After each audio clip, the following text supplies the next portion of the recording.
En esta clase estaremos revisando las particularidades de las enfermedades infecciosas. En las clases previas ya vimos las generalidades de higiene de salud y ahora veremos uno de los principales problemas que enfrenta la sociedad, que son las enfermedades infecciosas. Y es uno de sus principales problemas porque basta con que una persona tenga una enfermedad infecciosa para que ponga en compromiso la salud de las demás personas de su comunidad o de la sociedad. Iniciaremos viendo la definición y las características principales de una infección. Y cuando hablamos de un proceso infeccioso, hablamos o nos referimos a que existe la presencia de un agente causal de infección y que este agente causal presenta un estado de multiplicación dentro del organismo. Cuando ustedes hicieron su reporte de investigación, tuvieron que revisar el tema de la triada ecológica. Por un lado, vimos que la definición de salud tiene una triada, que es la esfera mental, la esfera biológica y la esfera social para la salud. También debemos conocer la triada ecológica para el desarrollo de las patologías, que igual envuelve tres elementos. Por un lado, el agente causal, el huésped y el ambiente. En este caso hablamos de un proceso infeccioso cuando en un huésped, que en este caso el de interés para nosotros es el ser humano, cuenta con la presencia de un agente causal que puede ser de diferentes tipos, pero tiene la característica de que este agente causal presenta un proceso de multiplicación dentro del huésped. Y este mismo crecimiento o esta misma multiplicación del agente causal genera un estado de virulencia dentro del huésped. A eso lo llamaremos como proceso infeccioso. Esta enfermedad infecciosa uno la va a poder notar o poder diagnosticar de acuerdo a una expresión clínica. Con eso nos referimos a que la persona va a empezar a desarrollar signos y síntomas, teniendo presente que signos son todos aquellos cambios físicos, mentales o todos aquellos cambios observables por parte de nosotros. Estamos enfrente de una persona que ya está infectada y signos van a ser todos aquellos cambios que nosotros podamos revisar. Por ejemplo, el aumento de la temperatura. Es algo que con un termómetro podemos llegar a medir. Y de una vez vamos a empezar a mencionar algunos datos de cultura general. La temperatura normal del ser humano, la temperatura normal del hombre, eh, en un número como tal sería 37, pero realmente puede ir desde 36,5 hasta 37,5. A partir de 37,5 y hasta 38,3 se le puede llamar febrícula y es a partir de mayor a 38,3, es decir, 38,4, 38,5 o 39, que ya hablamos de un estado de fiebre como tal. Entonces, el aumento de la temperatura que llegue a ser fiebre sería un signo de proceso infeccioso, mientras que los síntomas son todas aquellas sensaciones que refiere la persona que nos pueden hacer pensar en un proceso infeccioso. Por ejemplo, muchas veces el estado de virulencia del agente causal genera una reacción en el cuerpo que puede ser el dolor de cabeza, las náuseas o el dolor abdominal. En ese caso es difícil poder comprender o en su momento medir el dolor que está teniendo una persona. Nosotros viéndolo desde fuera no podemos saber si realmente podemos ver facies álgicas, es decir, podemos ver que su rostro esté quejumbroso o podemos escuchar cómo la persona está quejumbrosa, pero es difícil poder medir e incluso saber si el dolor es real o es falso, como en algunas patologías que se encargan, que son simuladores. No tienen una enfermedad como tal, pero se presentan ante ti como si de verdad tuvieran un proceso infeccioso. Entonces, la expresión clínica va a ser la presencia de signos y la referencia de síntomas por parte de la persona. Estos signos y síntomas que presenta la persona están generados por el proceso de inflamación que está ocurriendo dentro del huésped, un proceso inflamatorio que está sucediendo dentro del cuerpo de la persona. Y este proceso infeccioso se puede clasificar de acuerdo al microorganismo o al agente causal e incluso desde el punto de manifestaciones clínicas.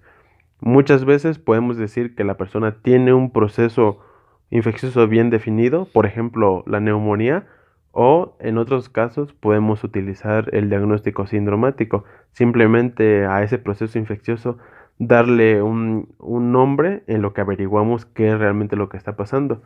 En medicina suele utilizarse el término de fiebre de origen desconocido cuando encontramos a una persona que tiene fiebre, por ejemplo, tiene 39 de temperatura, tiene cefalea, tiene dolor de cabeza, tiene signos y síntomas de proceso infeccioso, pero esos signos no nos permiten localizar en qué parte del cuerpo está en la infección y la llamamos fiebre de origen desconocido. Hay una fiebre, hay un proceso infeccioso, pero no logramos determinar en qué lugar del cuerpo está. Cuando sucede eso, generalmente la principal causa de fiebre de origen desconocido es el absceso. Ya lo estaremos viendo más adelante, es la acumulación de muchos microorganismos en una parte que genera un proceso infeccioso localizado. Y comúnmente al absceso suele ser la acumulación de pus en algún lugar del interior del cuerpo. Cuando sabemos qué patología es, en ese momento damos el diagnóstico definitivo y mencionamos la enfermedad. Si no contamos con los datos necesarios o los estudios de laboratorio necesarios, entonces podemos dar un diagnóstico presuntivo o un diagnóstico sindromático. En esta diapositiva podemos ver los factores del agente causal y los factores del huésped. Por un lado, la gravedad de la enfermedad va a estar determinada por las características del agente causal, pero también por las características del huésped. Por ejemplo, en el cuerpo humano existen microorganismos que son parte de la flora bacteriana. En el exterior de la piel, en manos, cara, rostro y en cualquier parte del cuerpo, existen microorganismos o bacterias, incluso algunos hongos o esporas, que forman parte de la flora bacteriana del cuerpo humano. Su presencia en ese momento, lejos de causar problemas, muchas veces genera protección porque además de que la piel es una barrera contra los microorganismos externos, la presencia de esta flora bacteriana impide el crecimiento de otras bacterias que sí podrían causar patologías o que sí podrían causar enfermedad. Una vez que un microorganismo ajeno al cuerpo entra en contacto con el huésped, hay muchos factores que determinan qué tan grave va a ser el proceso de infección o qué tan fuerte va a ser la infección. Aquí se mencionan algunos, por ejemplo, su capacidad de adherencia, su capacidad de multiplicación, su capacidad para evadir el sistema inmunológico del cuerpo y su capacidad de diseminación. A grandes rasgos, en el cuerpo humano existen tres formas de diseminación. Una puede ser de forma directa, es decir, de una parte del cuerpo pasa a la otra por el contacto. La otra puede ser por diseminación hematógena. La sangre se encarga de moverse microorganismos de un lado del cuerpo a otro. Y la diseminación linfática, que es muy poca. Lo mismo, el sistema linfático se encarga de llevar un microorganismo de un lado a otra parte del cuerpo. Y también influyen las características del huésped, en este caso del ser humano. Por ejemplo, de esos microorganismos que mencionábamos que son parte de la flora bacteriana, en una situación normal, en una persona sana, sin comorbilidades, sin enfermedades agregadas, esos microorganismos solo están ahí y lejos de causar problemas son un beneficio. Sin embargo, cuando existe una persona que tenga el sistema inmunológico débil, ya sea por otra enfermedad o por un proceso de tratamiento que esté llevando o por alguna cuestión, si existe una disminución en la capacidad del sistema inmunológico, esos microorganismos se pueden volver patógenos. De ser de la flora bacteriana, pueden pasar a ser generadores de enfermedades. Hay infecciones de la piel, por ejemplo, que cuando una persona está tomando un tratamiento y ese tratamiento se encarga de disminuir, o parte del tratamiento es disminuir la capacidad del sistema inmunológico, algunas enfermedades se desarrollan. Un ejemplo para entender este concepto podría ser el de los trasplantes.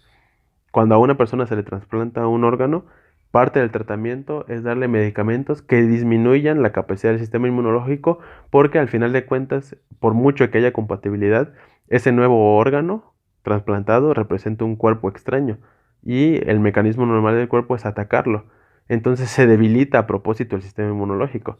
El problema con estos pacientes o con estas personas es que así como se debilita el sistema inmunológico para poder aceptar el nuevo órgano, también se debilita el sistema inmunológico para poder reaccionar a esas bacterias que están alrededor del cuerpo y pueden empezar a surgir algunas infecciones de la piel. Por ejemplo, hongos en el cuero cabelludo, hongos a nivel de los brazos, infecciones a nivel de la boca y diferentes tipos de enfermedades. Una vez que estamos enfrente de un proceso infeccioso, existe un proceso diagnóstico. Para poder realizar el diagnóstico de la enfermedad, existen varias herramientas. Por un lado, el clínico tiene que realizar una historia clínica y en este caso la historia clínica es la herramienta que se utiliza para obtener información y consiste en una serie de preguntas de manera sistemática que se encargan de recoger los factores de riesgo que tiene esa persona, los signos y síntomas que ya se presentan y debe estar complementada con una exploración física y en caso de ser necesario para una mayor certeza clínica se pueden pedir pruebas complementarias. Las pruebas complementarias pueden ser estudios de laboratorio o estudios de imagen. En los estudios de laboratorio tenemos los más conocidos como son la citometría hemática, la química sanguínea de diferentes elementos, los electrolitos séricos, las pruebas de funcionamiento hepático y el examen general de orina, entre muchas otras pruebas. Y consisten generalmente en la muestra, en tomar una muestra de sangre de la persona, alguna muestra de fluido, por ejemplo de orina o algún tipo, o la realización de un exudado, que una secreción nasal, bucofaringia o algo así, se toma una muestra y se lleva al laboratorio. Y por otro lado están las pruebas de imagen, que mayormente la más común utilizada es rayos X, pero también se puede utilizar ultrasonido, resonancia magnética, tomografía y algunos otros estudios. Al final de cuentas, se busca contar con todos los elementos para poder dar un diagnóstico de certeza. Cuando el diagnóstico de certeza no se puede realizar en ese momento, se realiza un diagnóstico de sospecha o un diagnóstico presuntivo.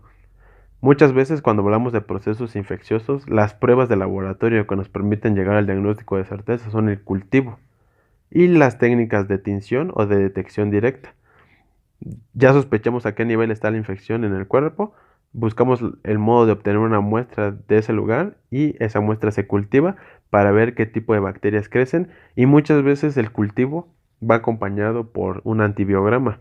En el laboratorio el químico se encarga de que una vez ya creció una población de bacterias o una población de ese microorganismo, se encarga de ver qué medicamentos sí logran erradicar la bacteria y cuáles no. Al final te reporta a qué tipo de medicamentos el microorganismo es sensible y a cuáles ya tiene farmacoresistencia. Para el diagnóstico de las infecciones existe una clasificación. Cuando se da el diagnóstico de la enfermedad, tanto de certeza como presuntivo, muchas veces se acompaña de la clasificación o en algunas ocasiones se utiliza esta clasificación para dar el diagnóstico. Y aquí vienen las principales. Por ejemplo, las infecciones como tal pueden dividirse en agudas, subagudas y crónicas, entendiendo que las agudas son las de que tienen un inicio de súbito, a pocas horas o pocos días. Las subagudas, que están en término medio, tardaron más tiempo que las agudas, pero menos tiempo que las crónicas. Y las crónicas, aquellas que tomaron días o semanas para su establecimiento. A grandes rasgos, muchas veces se utiliza menos de 12 semanas para las agudas y más de 12 semanas para las crónicas, pero esto depende de cada patología. No, realmente la clasificación en aguda y crónica depende de cada enfermedad en general. Y desde un punto de vista del microorganismo, se puede dividir en infección viral, en infección fúngica, si es por hongo, en infección bacteriana, infección protozoaria. Y finalmente también se puede clasificar dependiendo del tipo de síndrome que genere o la localización topográfica. Cuando hablamos de un síndrome nos referimos a un conjunto de síntomas que presenta la persona. Entonces, si no logramos ubicar el lugar exacto o no tenemos idea de dónde está la infección, pero contamos con algunos síntomas, podemos producir un síndrome. Y el detalle con los síndromes es que son muy variables.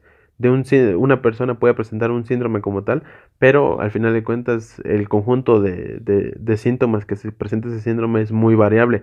En algunos sí van a estar todos, en algunos van a estar pocos.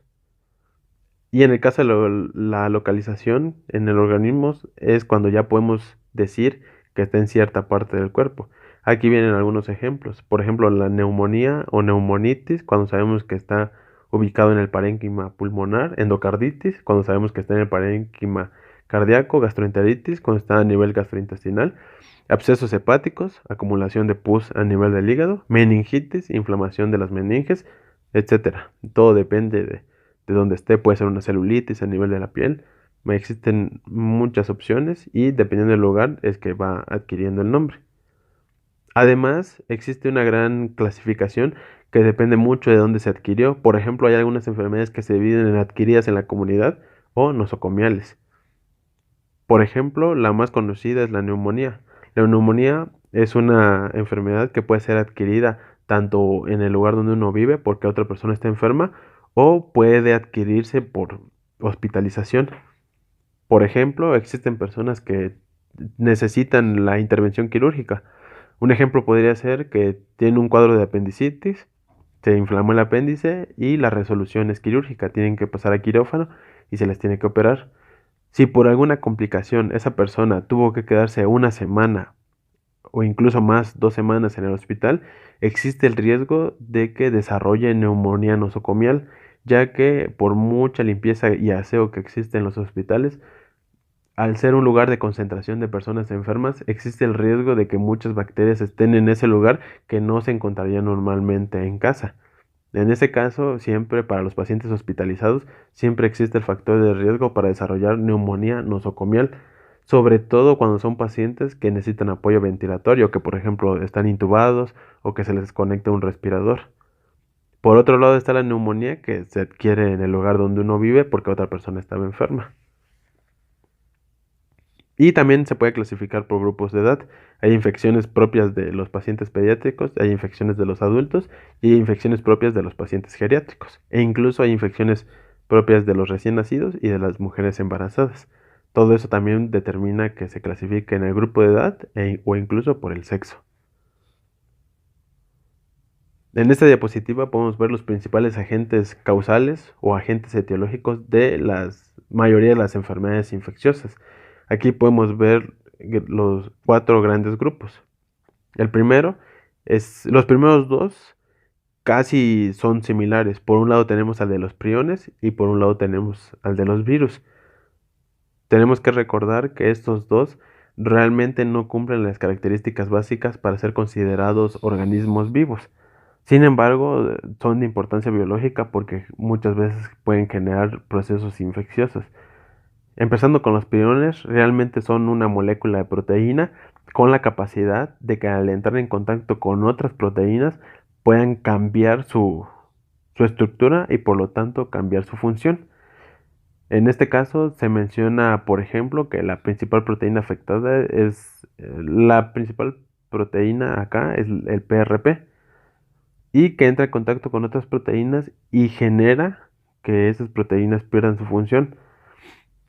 Por ejemplo, la enfermedad de las vacas locas es un ejemplo común causado por un prión, una molécula de proteína que al entrar en contacto con las proteínas a nivel del cerebro genera que las demás proteínas cambien su estructura y por lo tanto no tengan un buen funcionamiento y el daño es a nivel del sistema nervioso.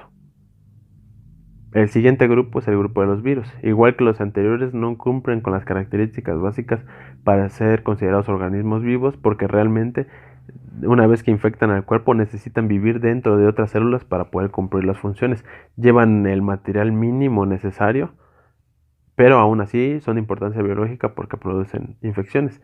En el caso de los virus existen 2 grandes grupos, los virus que su material genético está en ADN y los virus que su material genético está en ARN. Y cada uno y dependiendo del grupo tienen diferentes características.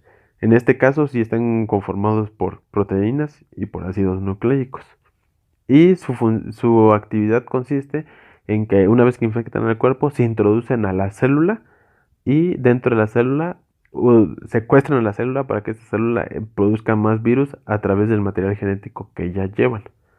El siguiente grupo es el de las bacterias. Son mucho más grandes que los virus. Las bacterias también pueden tener ADN o ARN y estos no necesitan a una célula para sobrevivir. Entran al organismo y como tienen toda su estructura como tal celular, lo que hacen es utilizar el medio de alrededor para empezar su replicación. Y esta replicación lo hacen totalmente de manera autónoma, únicamente utilizando lo que se encuentra en el cuerpo, los nutrientes que se encuentran en el cuerpo del huésped. Y en el grupo final tenemos a los organismos que pueden ser células más desarrolladas o que pueden ser pluricelulares.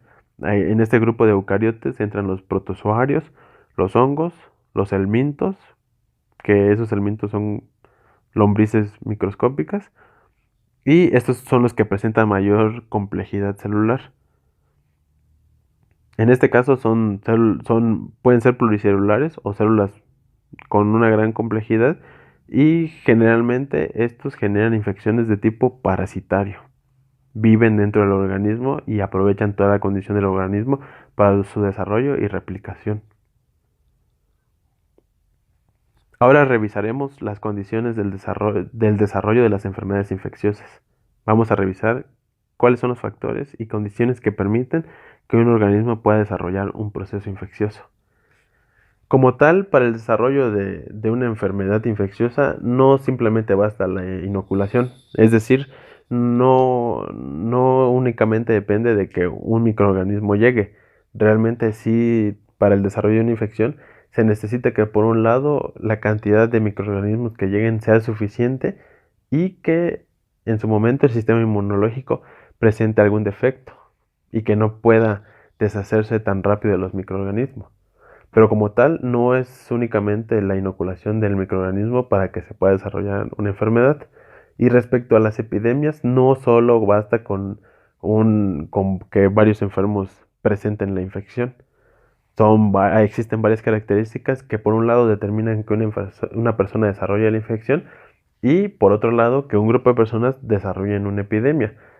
¿Cuál es el factor principal? Respecto a la infección personal, influye mucho la capacidad del sistema inmunológico. Y respecto a la epidemia, depende mucho de las medidas de contención.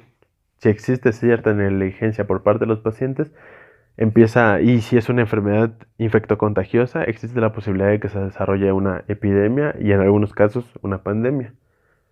Acá se menciona que en ambos casos existen una gran serie de factores, tanto internos, es decir, personales y externos del medio, para que se desarrollen tanto el proceso infeccioso como la epidemia. Estos tipos de factores generalmente son socioeconómicos, aunque algunas veces pueden ser factores biológicos.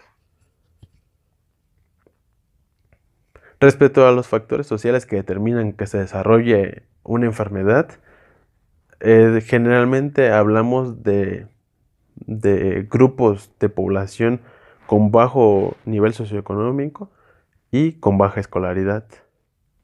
Generalmente los factores que determinan que una persona se enferme y que incluso esta enfermedad, si es de tipo infectocontagioso, se pueda pasar a otro, está determinado por esos dos grandes factores. Por un lado, el nivel socioeconómico bajo, es decir, esta persona no tiene servicios de urbanización, no tiene el acceso a las mismas tecnologías y a los mismos artículos que las personas de mayor nivel socioeconómico. Y por otro lado, el nivel el nivel escolar bajo, es decir, su nivel de educación es mínimo, muchas veces incluso sin llegar a la educación básica, ya sea primaria o secundaria trunca o incluso secundaria terminada, pero con bajo promedio escolar, ya que estos dos grandes factores permiten que se desarrollen condiciones antisanitarias tanto en el hogar como en el lugar en el que trabajan. Todo esto fomentando que exista un proceso infeccioso. Respecto a las fuentes de infección, debemos de tener presente que el principal factor para el desarrollo de una enfermedad en la comunidad es que existe una persona enferma o que existen portadores de infección.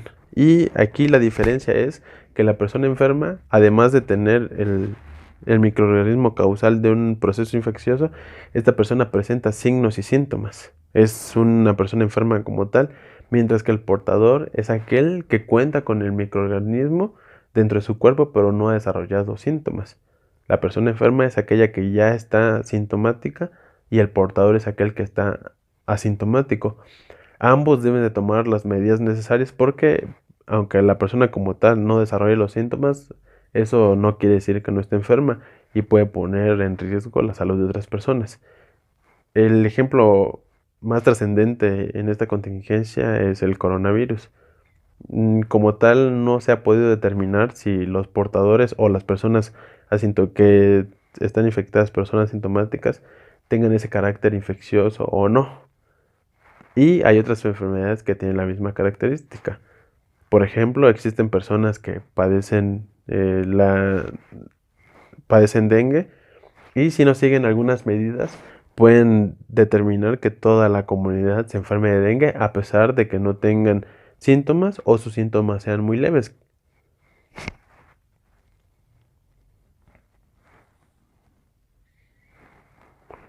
Muchas veces en la descripción de un proceso infeccioso, además de mencionar el nombre de la enfermedad, a veces se menciona el agente específico.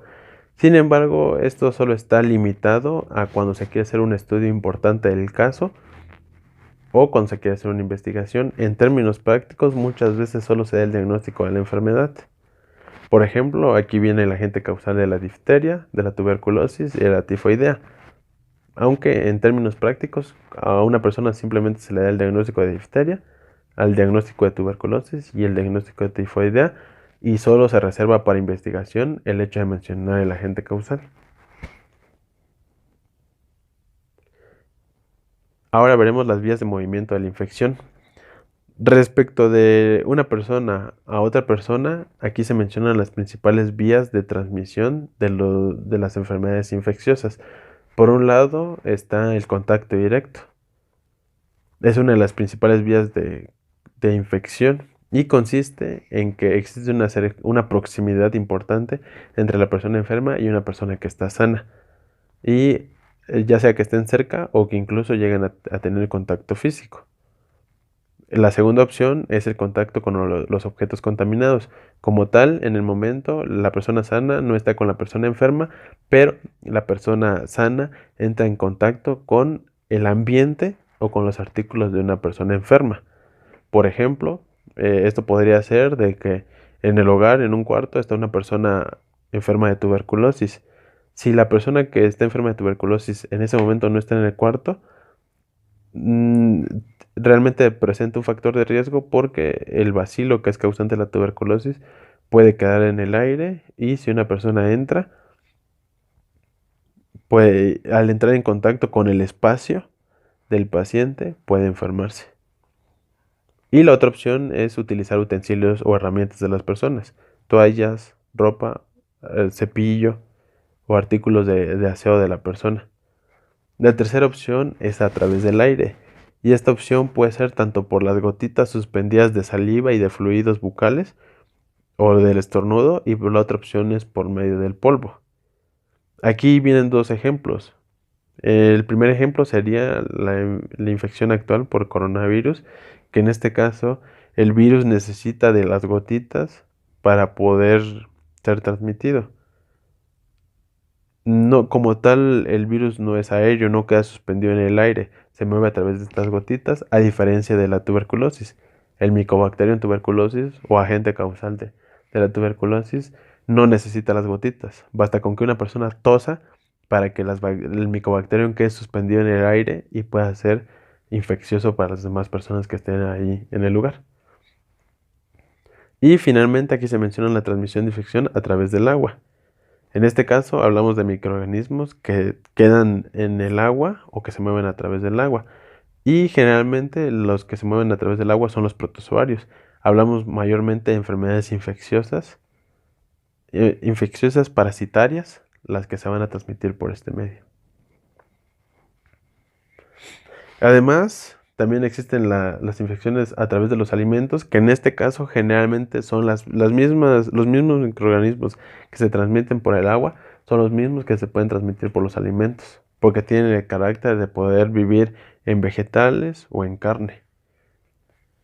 O sea que mayormente lo que es transmitido a través de los alimentos son protozoarios o microorganismos de carácter parasitario.